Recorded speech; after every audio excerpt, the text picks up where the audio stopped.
Yeah, as in facing you. That'd be marvellous. Yeah.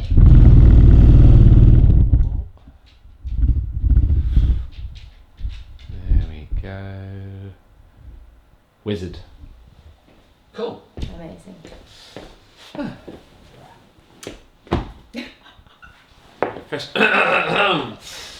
Your best speaking voice. Yeah. So I'll start off by behaving as if I am putting it up on YouTube, and then we'll just have a chat. Okay. All right, cool. Yeah, sounds good. Buddy, you'll come and join me. Are you gonna join me? Yeah. Hang on then, mate. He's got a sad dog in shot. Come on in. Yep, just about wedge in there, won't you? Good. Unbelievable feedback, you know. Hello there. I am joined today by another wonderful GT client, Priya. Hello. Hi, Priya. Hello. How are you? Good. Good. Thank you very much for agreeing to come down and have a chat with me. My pleasure. Good. She says that now. Ask her again in half an hour. Yeah, exactly. And we're just going to chat about all things health and wellness and your experience around GT and gyms and your health, as much as you're happy to divulge. Obviously, Sure. Don't feel pressured. Sure. Just to give people a better idea, I think it's really nice to have more conversations that put you guys front and centre. Otherwise, it ends up just being the me show, because all of my team hate being on camera. And it's not about me; it's about you guys, and it's about how we help people rather than how I talk. Sure. So on that note, I'll stop talking and ask you a question instead. Sure. So how long have you been with GT now? It's been just over a year, so November was my 1 year anniversary. Was it? Have you received your hoodie yet? No. Oh, we'll talk after this. Oh, okay. Yeah. Oh, I love swag. Yeah. Happy days, yeah. Oh, coveted. Awesome. And what had you done before GT? Pre-GT? So just joined normal gyms. Never really done any personal training. Okay. But I found gyms quite intimidating. Lots of machines. I never really knew what to do with weights. They appreciated that they were important, didn't really know what to do with a kettlebell either. So I would stick to treadmills and ellipse machines and kind of stuff that was rowing machines, stuff that felt accessible. Yeah. But I didn't really feel any changes, see any changes, and it kind of clocked that maybe I wasn't doing the right things. Yeah, sure. It's a sad thing, but most of these gyms have rows and rows and rows of that equipment because they know it's easy and you're not going to hurt yourself on them. It's fairly tricky. We've all seen the Instagram videos, but it's possible to hurt yourself on them. But the vast majority of people will just go on there, do their half an hour. It's pretty depressing though. That's what I find with that sort of stuff. Yeah. It's boring. Yeah, no interaction, and you're looking out on a bus stop or the chip shop or something. Yeah. And then head home. So, and then what was the thought process off the back of that? So you thought, hang on, am I doing the right thing? What's next? Yeah, and then it's also getting older. Okay. It's like, I probably should do something to sort of strengthen my bones. I read some depressing stat that once you hit your mid-30s, that your bones basically start to crumble. And I was like, oh, maybe I should do something about kind of shoring myself up for old age. Yeah. It was kind of a combination of those things, I think. Yeah, that led me here. It's an important conversation around longevity. I don't think it's very sexy for people to talk about because we love to just pretend it's not happening, but we are essentially decaying from around about like mid-20s, to be honest, is when you supposedly reach your athletic peak, and then it is just about clinging on to that, and it's I always make the equation like paying into your pension pot. Yes. You know. Yeah, it's a good analogy. Yeah, I think it works, and it helps people to frame that because I think that's something that most people do and don't question it. That's just what you do. We should be doing that with our health as well. But obviously, there's benefits immediately too. But okay, and then what? So then, did you have a Google, find us on there, or? I did. So friends had recommended like F45 type places. Yeah. They were all out in town, and I know myself well enough to know that I don't like early mornings, early starts. It's like before work, after work. This isn't really going to happen. Okay. I need somewhere close to where I live because I'm more likely to go if it's on my doorstep. So started googling around for things that were close by. GT popped up. I was like, this looks interesting. According to Google Maps, very very close to where I live. Proximity, Yeah, so I was like, oh, I'll give it a go. So I think I dropped, I think it was a button on the website. Maybe I hit a button that was like a query button. Yeah. And then you or Laura got back in touch. Can't remember who. Yeah. But yeah. Awesome. Nice. And so a year on from joining, how have you found it? A lot of fun. The fact that I'm still here is testament. Yeah. To the fact that it's a lot of fun. Yeah, because I wouldn't have stuck around if it wasn't working. I think the biggest thing is, and it's strange to say, it's a little bit of mindfulness in the week, because the thing with big gyms and machines is that, like you say, you're either staring out and your mind starts to wander, or you plug into a phone and watch an episode of whatever. Yeah. Whereas here, because it's small groups, because you're directly interacting with whoever your coach is for that session, you have to be in the moment. Yeah. And because of the nature of the exercises and the circuits that we do, if you're not concentrating, then yeah, you could damage yourself. So it really forces you to kind of take a bit of time out. You're completely focused on what you're doing in that moment, which is really good, because otherwise, when else do you bake mindfulness into your day? And I, as you know, can't sit still. I'm not going to sit there and meditate for mindfulness. So yeah, it's a good... I know that when I'm in a GT session, I'm just in that moment, focused on what I'm doing, no other thoughts. That's a really nice insight. That's a new one as well. I haven't really heard that from anyone before. But I mean, it makes. I think a lot of people do it, but maybe haven't made the connection or had the insight. Do you know what I mean? Yeah. So that's really interesting, and a good point, well made. Thank you. That's why you're here. This is so cheesy. I love it. And then in terms of your experience with us, obviously you said about the mindfulness thing, but then the training side of things and doing stuff you hadn't done before. Yeah. Like, how have you found that? Like you said, you didn't know how to use a kettlebell or whatever. You probably wouldn't have gone and just picked one up and started flinging it around. Yeah. How's that process been? Really good and really positive. Just the support. So when you hear about PTs and about coaches, you imagine someone screaming at you, kind of very US Navy SEAL style. Yeah. And the nice thing here is it is supportive. From the minute you walk through the door, there isn't an assumption that you should know what you're doing or judgment if you don't. It's just very open. Everyone's very welcoming. You don't feel pushed in a negative way. Yeah. So all the coaches will say you can go a bit heavier, or you can go a bit longer, or another rep. Yeah. But it's done in a very kind of nice, supportive way. There isn't someone screaming at you to do that. Yeah. And yeah, if you're trying something for the first time, well, you can openly say, I've never done this before. They'll take extra time, watch you, correct you. Yeah. Which is really nice. It makes it a lot more accessible and a lot more welcoming. And I think people, particularly newer people that have joined, so January, we've seen an uptick of new people. Because people sign up to things in January. And yeah, just kind of being in sessions with new people and just kind of seeing them have the experience I had, which is the coaches going, yeah, it's fine, try this, drop down to a lower weight, don't worry about it. Yeah. Has been really nice. Yeah, because that's great. Yeah, I think people are more likely to stay if they feel that they're being supported. Absolutely, I think. Screamed at. Yeah, that is one of the biggest barriers, isn't it? It's this. Either you feel like you're just going to get bullied into working harder, and some people actually think they want that, and I'm sure there are a subset of people that quite like it. Sorry, but there's my approach has been, do you know what? It's not a 10,000 square foot gym, so we don't need to look after everyone. Yeah. People that are right are right, and yeah, I think most people actually function much better with being supported and encouraged, and then we're passing on that lifetime skill of this is how you can motivate yourself, this is how you do these things properly, rather than just getting forced to do it consistently. You know, it's a challenge. Awesome. And then my next question goes to support outside of the sessions. Like, one of the big things that we try and get across, I think people try and pigeonhole us. Like, is it personal training? Is it classes? Yeah. These are the two things I've encountered before. Is it F45, for example? Is it One Rebel, which, you know, they do, to be fair to them, great companies for the right people and stuff. Yeah. They say they're small groups as well. How would you explain it to someone, I guess?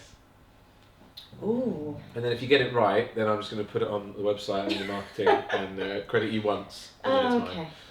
I would describe it as holistic fitness. At its core is small group PT sessions, kind of complemented by wider fitness activities and wellness initiatives and workshops as well. Nice. I think that's how I would put it. Very good, very good, very good. and obviously, for those who aren't aware, whether you're on small group PT with us or one-to-one PT, you will be assigned a coach who's looking after you. Yes. What did you find that? Have you found that beneficial? Yes. At its most base level, it's someone sort of keeping an eye on you. Yeah. And just holding you to account a little bit by saying, I haven't seen you in a while, or as you did to me this morning, you've had a couple of late cancels.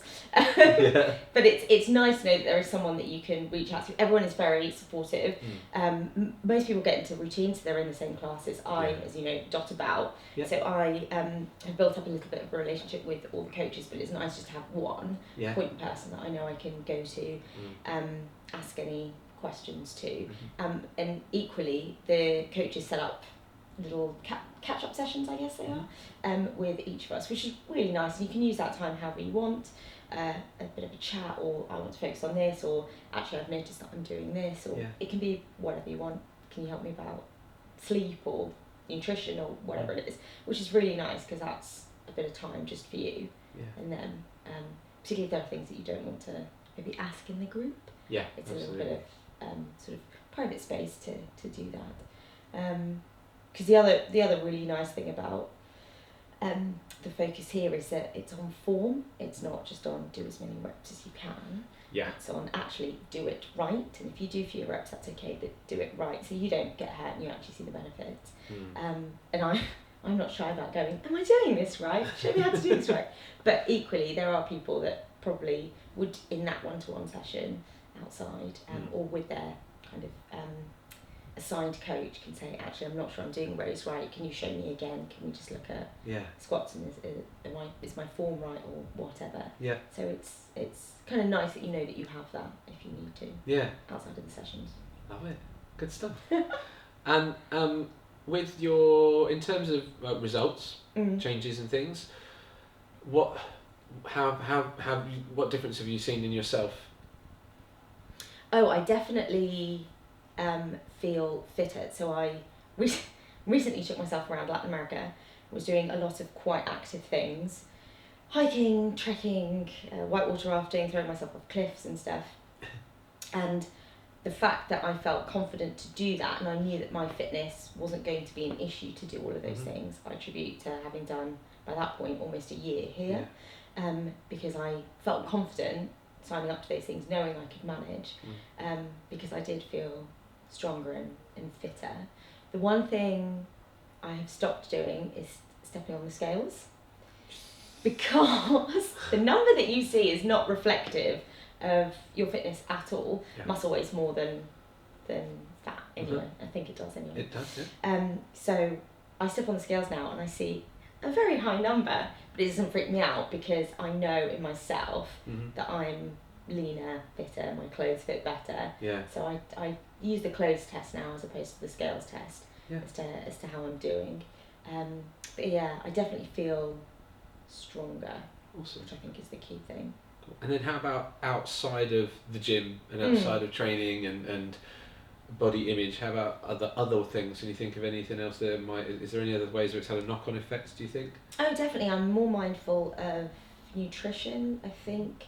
Not massively so, and I don't think I was massively unhealthy with what I was eating before, but I'm just a little bit more mindful around what I'm eating, the proportions of things. So I'm kind of more conscious of proteins and good fats and that kind of thing than I was before. Had never calorie counted, still don't calorie count, don't need to do that, but just being a little bit aware of actually this is carbs on carbs and maybe I need to put some protein into this meal, or just being aware of how much protein I've eaten in a day. Not in a massive way, but just being like, oh actually, make sure I have some chicken or something at dinner because I haven't had any protein today or whatever. Uh-huh. Has been quite good. Sleep has definitely been one. So I sleep notoriously badly. I've always struggled with sleep. It's always been a problem. But I definitely have seen the benefits on my sleep since I've been here. And the different times of day working out as well helps. So I'm not working at the moment. When I was working, coming in an evening, it was a nice start. It sounds bizarre. It was a nice start to a wind down routine for sleep. Because I'd come in, I'd work out, go back, have something to eat, shower, and it sort of started the nice descent into bedtime because you're relaxing, warm bath, and kind of, because you'd eaten a bit earlier because you're conscious of when you eat after a session, it meant that you weren't having the sugar spike quite close to bedtime. Yeah. So it's definitely helped. It's huge. These things, I don't think that there's enough of a connection made with people, in people's minds between training and sleep and stress and just overall happiness and how you how you exist in the world, how you go through your day to day. Yeah. You know, like we said, people, how soon am I going to see results? It's like, well, probably by the end of the session, you know, in terms of how you feel, because you've committed an act of valuing yourself. Do you know what I mean? That's the way I always see it, that every workout is a little gift to yourself, of an investment in future you and current you. Yeah. And the more you do that, the more your subconscious understands that you're worth looking after and that you value yourself, and that then has a knock-on or snowball effect on other habits. Yeah. You know, so definitely. We've all seen it, right? When you're training regularly, training's going well, and you're consistent with that, then your sleep improves, and then those two things combined means you tend to make better choices from a nutritional standpoint. You might find that your performance at work improves, relationships improve, all these things kind of come into this melting pot. And I just think it's so often just put off as a side, this is just a way to help me fit my jeans, or this is a way to help me drop a stone. It's like, how's that going to help you? Are you flying in the hold of the plane for the holiday? It's, and I get people want to feel good in their own skin, and not to deter that at all, because I think it's really important that you feel comfortable and confident, but it shouldn't come at the cost of your health. Yeah. It's like the number on the scale is great, but I'm also more stressed, sleeping terribly, have a hideous relationship with food, and hate training. That's a good long-term strategy. Yeah. Those two shouldn't be traded off. Yeah, that's really great that you've made the connection as well. Yeah, because you're so right. Decision making goes down the toilet when you're tired and stressed and you haven't slept. Yeah. Because it's so easy to then just grab the snack thing or the ready-made thing or whatever. Yeah. And it is a faff to take time out of your weekend to batch cook and whatever, and I do not religiously do it every week. Yeah. But I'm definitely mindful of kind of what I'm eating. Yeah. But that's it. We use the phrase like name it to tame it.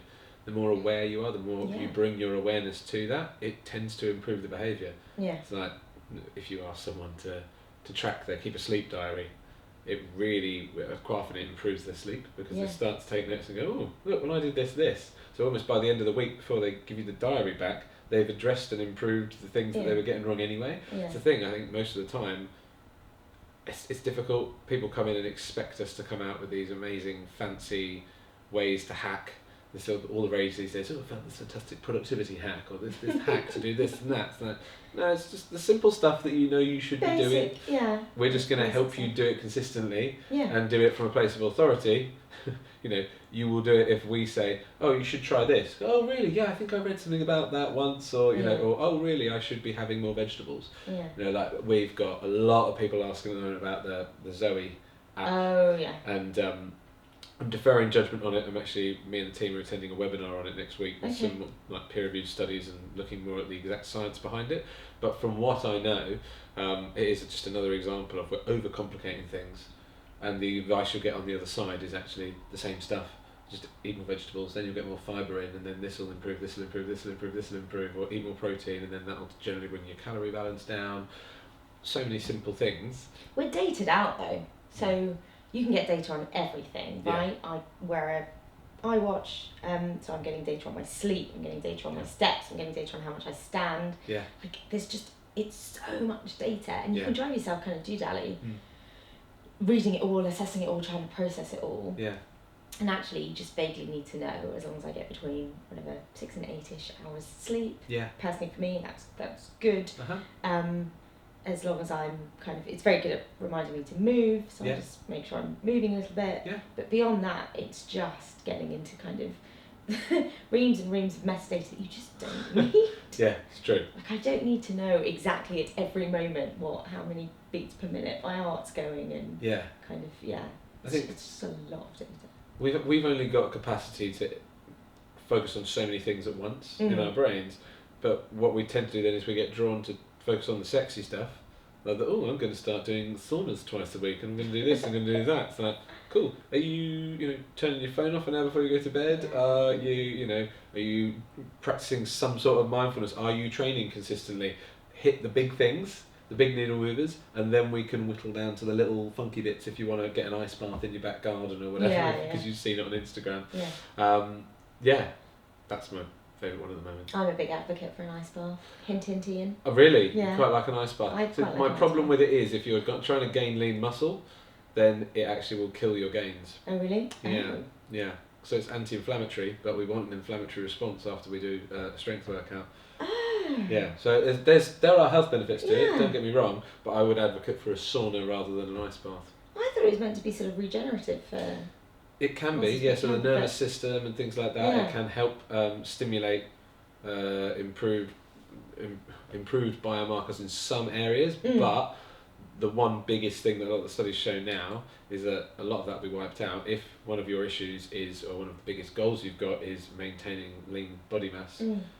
It could kill that. Oh. Yeah, and that's one of the biggest indicators for longevity. So learn something new every day. Yeah, I mean, if you've already got the perfect amount of muscle, and you're happy with your body composition, and you're not looking to gain more, then it can be a really good practice, because then you're not wiping out anything that you would have. Do you know what I mean? That's that crucial to you. Yeah. But if unless that's the case, 90% of people aren't in that place. Yeah. But a lot of people you see online who are doing the ice baths and posting it all the time probably are in that place. Yeah. So it's a case of like, let's see if it's right for you. Yeah. You know? But yeah, no, I get it. I'm a big fan of it. We did a couple of things when we went retreats and stuff before. We did the Aufguss treatment, sauna C, in the cold. That was great fun. And I'm a big fan of the plunge pools. But overall, in conjunction with training, it's not as much of a gain as people would have you believe. Oh. Yeah. Know that. So that's a good example. Yeah. There. Hey, there you go. Learn something new. Cool. So, I'm going to ask you one more question. Yeah, go for it. A slightly obvious one. If you could go back and have a conversation with yourself 14 months ago, before you got in touch with us, and you were obviously a bit like, shall I, shan't I? Get in touch. I know you're a fairly decisive person, but even so. Really not at all.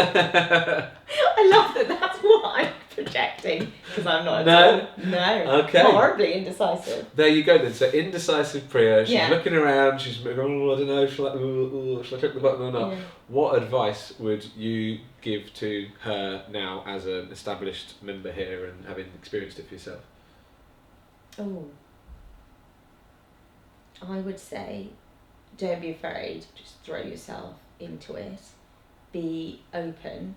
Initially, by the end of my first session, which is actually with you, was lifting a barbell, which I'd never done before. Yeah. And I remember thinking, it's kind of a nice, I'm sure it was deliberately designed that way, but it's quite a nice little sort of hit of self-confidence and achievement. And I think so my advice to myself would be, throw yourself in and you'll start to feel those. Every session there'll be a little something that you didn't do before, you couldn't have done before, that you can do now. Yeah. So just be open to that. Don't be afraid. I think it can be intimidating. Yeah. Particularly, you come in, there are people who've been here for years and years and years, know exactly what they're doing, know all the coaches. So I think that can be intimidating. But say just throw yourself in. Everyone's really nice. The no dickhead thing is very true and very important. Good. So yeah, I think that would be my advice. Just throw yourself in, and give yourself a bit of time. Don't be too quick to decide this is for me or this isn't for me. Well, hopefully this is for me. But yeah, if you're a bit nervous about it, you're not entirely sure, give it a bit of time. It takes a moment for things to click, particularly when it comes to form and that kind of thing. Yeah. And particularly if you feel like every session someone's telling you, no, try again, because it's still not getting it, Yeah. it's still not getting Yeah. it. You can feel disheartened. But again, it's all part of that same little hit of what's the happy hormone? The endorphins. Yeah. Yeah, just because, okay, you might feel a bit like, oh, why am I not getting this? But the fact is you are doing it, and it will click eventually. Yeah. So I would say, yeah, throw yourself in, don't be afraid. And the no dickheads thing is true, so cling to that. And don't be a dickhead. And don't be a dickhead. For the sake of the rest of us, don't be a dickhead. That's the thing. So we just started doing this 21-day thing for people, and I think it's a really nice amount of time where people can figure out if we're right for them, but also where we can figure out if they're right for us too. And I think it's good to mention that and talk about it. It's like we don't just go, yeah, come on in because your money's good here. Do you know what I mean? That's not the way we work it. And there are occasions where we have to have conversations with people, off the back of interactions or things that have been said. And obviously it's few and far between. We've been open 8 years. I can count on one hand how many times I've had to do that. And it's never nice, but I think it's really, really important to protect the people that get it and what we're about. And the culture, because that's what keeps people coming back. So yeah, you can do the one-on-one PT thing. Most people, I think, do the small group thing. Yeah. And because they are truly small groups, it's 6 during the week, 8 on the weekend. If there is someone that's a little off or not quite gelling with the group, the rest of the group does feel it. Yeah. And culture here is so important. Yeah. It's the draw. You're a bit like professional services people, like what I do for a living. It's yourselves that you're really selling. You've got the skills and the expertise, and that's what's attracting people, and that's what's retaining people. Yeah. So if you can't maintain that kind of the culture and the ambience and whatever it is that you want to sell yourselves, why do people come here as opposed to going to Pure Gym or F45 or anything else down the road? Yeah. It's because it does feel really welcoming and nice. Coaches are approachable. The atmosphere is very supportive and positive. Yeah. And yeah, if you've not got the right people in those sessions, in a small group like that, you can kill that vibe instantly. Yeah. People won't come back if they're feeling like, they're working out with dementors or something. We've all been there. Yeah. We've all been there, yeah. Great. Yeah, I went one spin session, that was enough for me. Nope, Yeah. I'm out. Energy sucked out. It's not my thing. Yeah. The music was awful as well. So I don't want to listen to your terrible playlist. You guys probably feel that about me and my playlists as well. Your playlists are not the worst. We've had feedback. Yeah. Well, it's a good point though. Music is important. Oh, it is important. I agree. I figured out you can't please everyone. So I think you try and stay as middle of the road as you can, and then throw in some things where you might push the envelope a little bit, or you'll throw in a novelty one. Like I think last week I put some Hamilton on just you did. It was appreciated. Yeah. See, just to. Catherine asked us to pick a year the other day. She went, just pick a year. Nice. It couldn't be the 90s because she'd just done that, but pick another year, and then she just went to Spotify best of whatever year it was that we said. I love it. Yeah, it was great. Although I kind of feel like Catherine, if you're watching, she's given up on the playlist award now. It's just a bit passive. Oh no, have I added that? So, I thought it was quite. I don't vote on the playlists, right? That would be ridiculous. Yeah. I like the concept. I just don't know whether that's going to get the votes. I mean, so one of the newest coaches, Marco, joined, did not believe me when I said there is a playlist award at the end of the year. Thought I was pulling his leg. But music is important, particularly now. We're so hyper stimulated all the time. Yeah. Right? Concentration, I think, has gone down on average to 7 seconds. Yeah. Or it was 7 seconds. I think it might have dropped lower. Yeah. So we need to be entertained and stimulated every 5, 6, 7 seconds. Yeah. And when you're in a session, there's no iPad, there's no iPhone, there's no Netflix, there's no TV. So to keep people kind of engaged in what they're doing, particularly if you're going around the same circuit 3 or 4 times, music is important. It can be motivating, because the rhythms, the vibration, tuning into what you're doing, how you're feeling. Music can affect your mood, your headspace. So we joke. It is important. Yeah, absolutely. No, I couldn't agree more. Yeah, I need to update some of my playlists. Just hint. No pressure. Hint. No pressure in. It's fine. Awesome. Is there anything else that you feel like you'd like to talk to me about or you'd like to talk about in terms of GT that I haven't talked about? Obviously, if I'm not careful, I just have the same conversation with everyone. I think you've all found different things from it.